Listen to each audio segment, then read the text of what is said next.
আসসালামু আলাইকুম। সবাই কেমন আছেন? আশা করি অনেক ভালো আছেন। আমরাও ভালো আছি আলহামদুলিল্লাহ। তো আমরা তো গতকালকে ক্যান্ডিতে চলে এসেছি। আসতে, আসতে অনেক রাত হয়ে গিয়েছিল। তো আমাদের হোটেল থেকে যে এত সুন্দর একটা ভিউ আছে, এটা আমরা রাতে বুঝতে পারিনি। তবে অনেক পাহাড়ের উপরে বেশ ওঠা লেগেছিল, অনেকটা কষ্ট হয়েছিল। বাট সকালে উঠে সেই সব কষ্ট লাঘব হয়ে গেছে এত সুন্দর একটা ভিউ দেখে। যে পাহাড়ের উপরে উঠেছিলাম হয়তোবা অনেক কষ্ট লেগেছিল, কিন্তু দেখেন পাহাড়ের উপর থেকে যে ভিউটা বা আমাদের হোটেলের রুমের বারান্দা থেকে যে ভিউটা, এটা অসম্ভব সুন্দর ছিল। আর এখন যে এরিয়াটা দেখতে পাচ্ছেন, এটা হচ্ছে ব্রেকফাস্ট এরিয়া। আমাদের যে রুমটা ছিল তার উপরের টপ ফ্লোরে ব্রেকফাস্ট এরিয়া ওদের।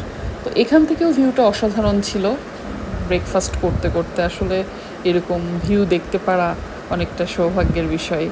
তো আমরা আমাদের হোটেলটা খুব তাড়াহুড়ো করে বুক করেছিলাম, কিন্তু আলহামদুলিল্লাহ এরকম একটা ভিউ দেখতে পারার পরে খুব ভালো লাগছিল যে ভুল করিনি, ঠিকই আছে।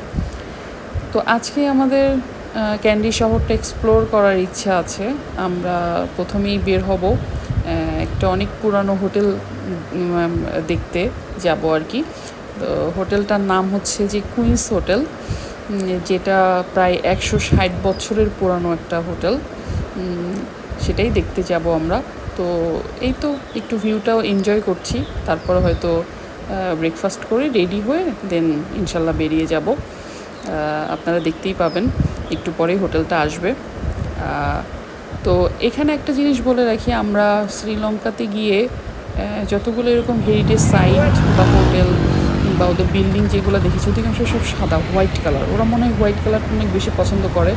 তো যার ফলে সব কিছুই কেমন জানি হোয়াইট হোয়াইট, সাদা সাদা, বেশ একটা স্নিগ্ধ ভাব আছে। তো এই যে দেখতেই পাচ্ছেন আমরা চলে এসেছি, এটা ঠিক টুটেলিক যে টেম্পলটা আছে ওটার অপোজিটে এই কুইন্স হোটেলটা। তো এটা 160 বছরের পুরানো এবং প্রায় 80টা রুম আছে এখানে, এবং সবগুলোই ব্রিটিশ কলোনিয়ালভাবে 3 স্টার টাইপের হোটেল। হোটেলটা খুবই সুন্দর, আমাদের দেখে তো খুবই ভালো লাগছে। ওখানে মনে হচ্ছে ওখানে থাকতে পারলে খুব ভালো লাগতো। তো কী আর করার, থাকা তো আর সম্ভব না, আমরা অন্য হোটেল বুক করেছি। এই তো আজকে এই পর্যন্তই, সবাইকে ধন্যবাদ।